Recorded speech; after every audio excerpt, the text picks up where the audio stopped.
The only thing I'm worried about here for the side of Onic is their wave clear is kind of lacking for my taste. In the sense that Matilda and the Cho, they're okay, but they're definitely going to be out wave cleared by the Groundless. Well, with that being said, ladies and gentlemen, welcome to game number 1 here between Onic Philippines and Echo, the last match to round out week number 5 here on day 3. Already aggression coming out from both teams. We can see them getting in position here too where they want to go. Keep an eye as well on CarlTZ playing this jungle Natalia and has that assassin emblem along with it.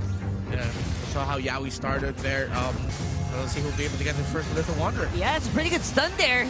Man, Sensui took a while there in the stun duration, and he was able to get out, but again, able to just pushing back at jungler at this point is huge. Lethal Wanderer control will go over to Onic, I believe. Oh no, sorry, that goes over to Echo. Yeah, Lethal Wanderer control is pretty big. At the same time, again, this is Echo flexing. They got the kill potential. They're not afraid to use it. That's the message they're sending right now. Let's see if Onic will make for a play here in the bottom lane, but the trend to show that they don't. So they're probably just going to position it around the turtle, which is what we're seeing right now. CarlTZ going top side. Might try to get more info there. You see both junglers. Oh no, CarlTZ, I thought he was going to go for the invade there, try to go for the scaled blizzard, but I think he's waiting. You might actually see the two junglers see each other by the scaled blizzard. Yeah, pretty spicy here. CarlTZ on the top side. Although he is spotted out by the Julian. Yeah. And so he does have all the tools, but again, very hesitant to use them just because, you know, there's so much burst potential from a Natalia. If you just blink, you miss it. I'm wondering too, if they're going to have enough here already. Again, Super Friends taking damage. You see Rapidy trying to do his best, but now Turtle for the taking. Will Onic secure this one? It looks like a pretty easy secure here. Sanji a little bit too far off, tried to throw out that arrow. Actually will not have the ability to have Yaoi engage, which is a big problem.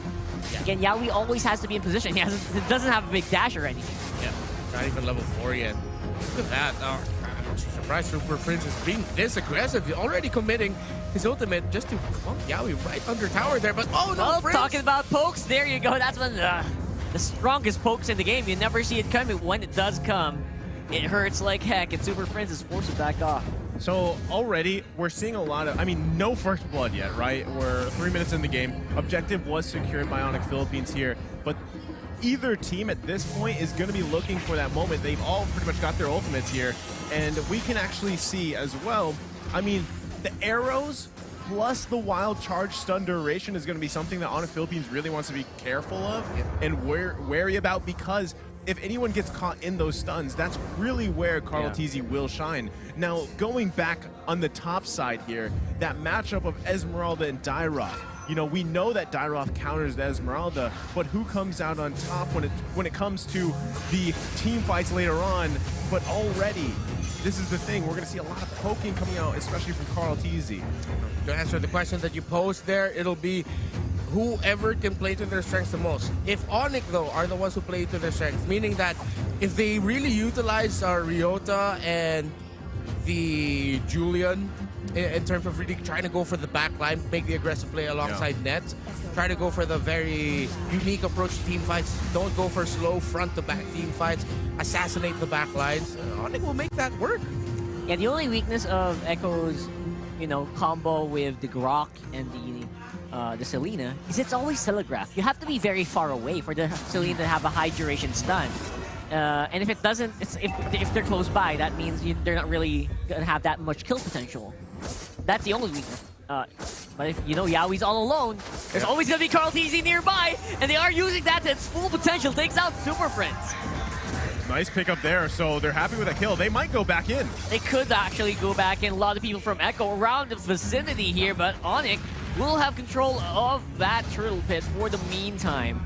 That's also close by. Rapidude has full vision, although looks like Onic choosing to back off for now. Cool, calm, and collected Onic PH. Even though Super Friends was picked off there, most teams would say, hey, no, we should go back, reposition. But no, they really stuck to their guns there. Great knockups coming in from Sensui. And so no one has the turtle just yet. But what that led to a forced reaction by Ryota to go to the turtle pit, meaning that Sanford was able to get a bit more gold from the shielding in the turret up top. Yeah, that's important. You know, every bit here in a very close matchup. 0-1 on the kill score at 5 minutes. That just goes to show that this could be really close. There goes the turtle going over to Sensui. Yaoi is in trouble.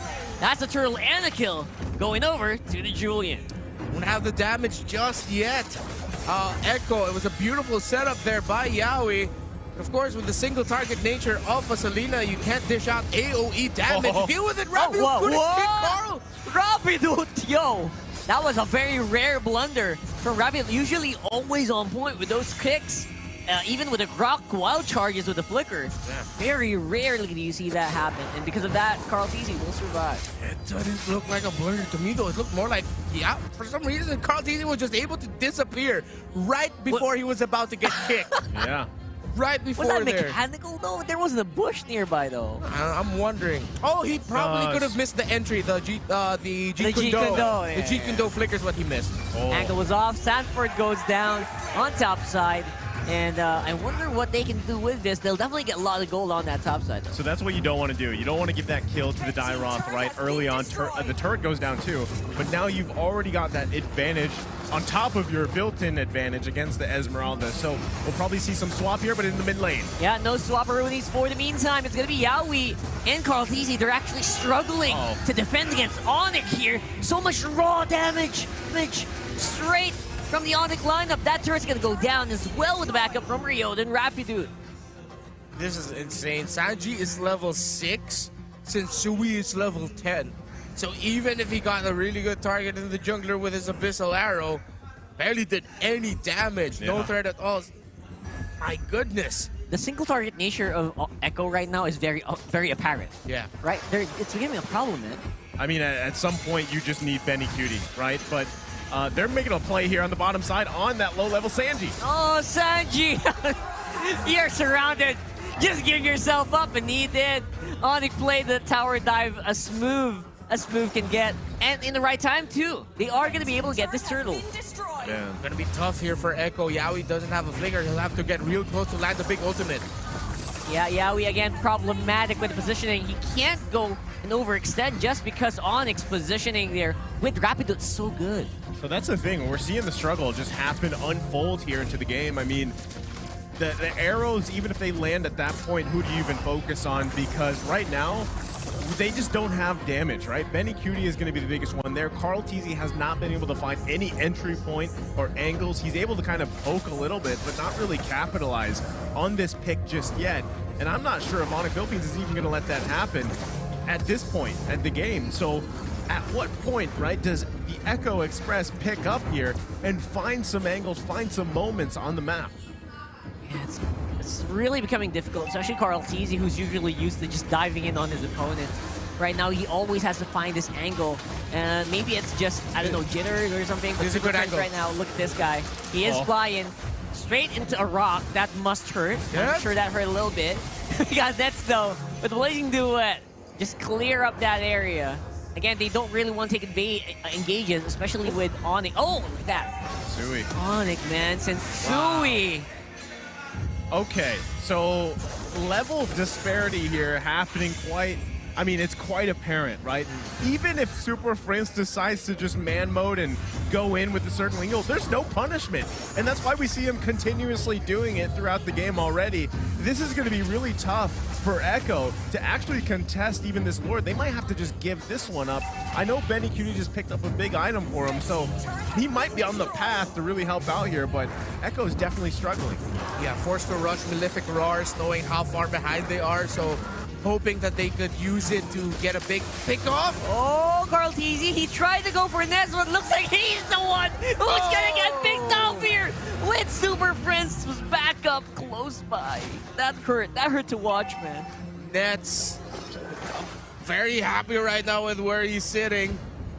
And right now, Carl Teasy does not have the damage just yet, even after picking up that Malefic Roar. Full-on combo coming out from Natalia. Usually we know Natalia to be able to just burst down a single target in one go. But also Super Prince was there nearby. It even looked like even if Super Prince wasn't there, that Nets would have still won. He would have been fine. He would have been fine. The biggest problem with Super Prince being nearby was the high and dry. It's not active. Yeah, it's not active too. Yeah, so Carthesi overestimated his firepower. I mean, again, what you're seeing is Carltese just trying to find a kill. You know, you lock in this Natalia pick in the jungle, you have the high end right, you don't have any kills in your favor, it's 10 minutes into the game. Yeah. At that point, you're just trying to find something to turn the tides here. When you lock in the Natalia, you expect kills. Yeah. That's not happening here, and that's what's putting a wrench in the Echo's plan right now. Yeah, it's definitely stopping the Echo Express right now. They're going to lose some turrets here. Carltese waiting patiently to see if he can find something, but they hold on to that tier 2 turret for now. The Lord is going to be on the bottom side.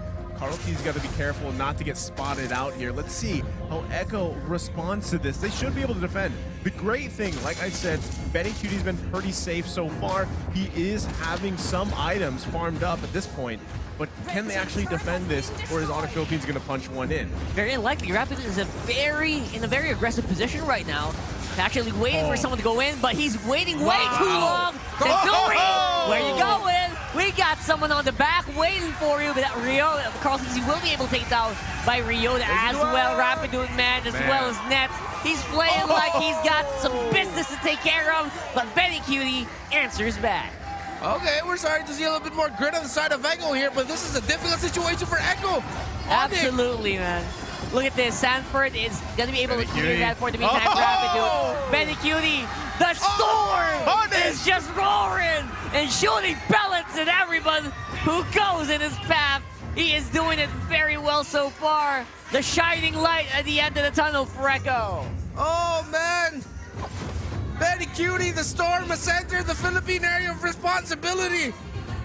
My goodness, Onic PH just got a mouthful of Benny. That hurt. He was on the edge of his seat. Like they showed the cam there for BennyQt. He was on the edge of the seat. So I just said it a couple minutes ago. I was like, you know, BennyQt's had a pretty good time, man. He's been in vacation mode, farmed up, and you know, that is the result there. So now he's sitting on 3 kills, got another item. This could be a big shift in momentum for Echo. Yes, the 3K gold lead is still in Onic Philippines' favor, but if things fall apart for them, they gotta be careful because it hasn't changed. Echo is still very dependent on finding either arrows, wild charges. They whittle down Onic Philippines. Carltese can actually profit like we just saw, even though he went down. That's his shining moment. But now, with the next Lord up here, this is going to be crucial. We see both teams centering up here around the pit. Who is going to be able to take this one? Carltese also looking for an angle here. Meanwhile, on the bottom side, Rapidu there waiting, and Nets. Lord is just going to be juggled around for now. Who will pull the go? That's an Natalia advantage, though. Echo's gonna have Carltese on the back foot, but right now they can't really get in position. Oh my goodness, look at that. Lord is quite low here, but Onic is pretty healthy. Echo just cannot find a break. They're trying to catch someone. It's like that someone's gonna be Sanford on the back. Oh, Rapidu, he catches Carltese. He catches the Natalia, and that's the Lord going over to Onic. Onic PH split that team fight incredibly well. This is what the Matilda brings to the table, the kind of threat this hero brings with that circling eagle. Just lock it into the right target and you will see teams split up their formation and team fights. Put them in a situation where they won't be able to help each other out, and that's exactly what we saw. Onic knew, cool and composed, that they had this. As long as they got the target, as long as they split up Echo, they could win that fight, and they did. And now the Lord charging into the base here in the mid lane. Let's see if Echo can defend. Chance on the stage. Tapusin, finish it. This is a call of the Onic fans right now. It looks like Echo is going to be able to have a lot of clear just because BennyQt is there, using even Bennett's rage. Clear it up, those lanes. Okay, so going back to just everything there was a different form of the banana split as they cut off the fight there, and they're still going to give this one a go as Echo is trying to hold on to this last turret. Yeah, that turret's definitely going to be able to stand for the meantime. Rest of Onic are on the other side of the fence, but Nat's got some pretty good firepower. He is confident with his play on the Claude to take out all inhibitor turrets so far for Echo. Onic's going to be waiting for the next Lord. And Echo, let's see how well they'll be able to contest it, because it's back to a 7,000 gold lead. the Batrix and the Claw, the two marksmen of these two teams, well, pretty even in the items already. Immortality was just picked up by Nets. I won't be surprised if an Immortality will get... It doesn't seem like Benny Cutie's actually building his way into an Immortality, or he's still saving up the gold for it. But if I were Benny Cutie, I would pick that up. It's quite likely just because of the Weapon Master. The Weapon Master emblem here. Yeah. He wants full damage. He wants to wipe out everyone with one shot. He chose violence today. He chose violence. Yeah. With that He chose last item violence locked today. in, he's like, you know what? This is on me. I am the Storm for a reason, and I'm going to lock this item in and not go to the Immortality because this is what I need to do to win this game here. So again, it's all going to come down to the next lore fight, right? I don't think anyone's actually going to pull the trigger on anything unless some miracle conceal play comes out from either side. But it's best, for both teams' sake, to just wait, grab the buffs that you can. Lord's going to be up in about 20 seconds. To be fair, for Echo, that's the good choice. A lot of teams can actually turn around a lot of stuff with one instant kill. So that's what Benny is banking on alongside Carl Teasy. But not saying it's going to be easy, but at least right now there is a possibility to wipe out one single person, even though, again, Onic Philippines is 6,000 gold ahead. Yeah, that's why I appreciate how Onic PH are formed right now in the map. It's just the rest of the team together with the XP laner split pushing the sides. As long as they have like a small idea of where the members of Echo are, they knew they're safe. They really don't want to give that burst, that pick-off that can turn the game around for Echo. Onic are respecting the capability of Echo to turn this game around. Great call by Onic PH to form this way. Yeah, historically, Onic has been known to do a good Lord dance, so Echo, they're not going for it. They're not falling for the trap. They gotta run. They gotta run, man. The conceal is committed, but nothing falls from it. Lord less than half health here. Who's going to give this one a go? Yawi trying to get some distance. Man. Yawi tried really hard, goes for the wild charge, straight into the big center mass, but it will not really enable a lot as Benny will be taken out. Oh my God, it's Carl Lazy falling as well. Sanford, what are you going to do? Where are you going to run? There's going to be just a 1-for-1. And at the end of the day, Sanji on his own against 3 people from Onic. He's getting hunted down. The rest of Onic are barreling down to the base. Single target versus AoE. Sanji, can he hold on? Whoa. Can he? But no, the mini doesn't have the wave clear. Doesn't have the wave clear, bro. Oh, man, there he goes. Yawi, what can you do? Can you clear? Can the Guardian Barrier do anything? Not really. It's going to be a 1-0. Boys and girls, Onic Philippines playing smooth as usual. I mean, first off, what an amazing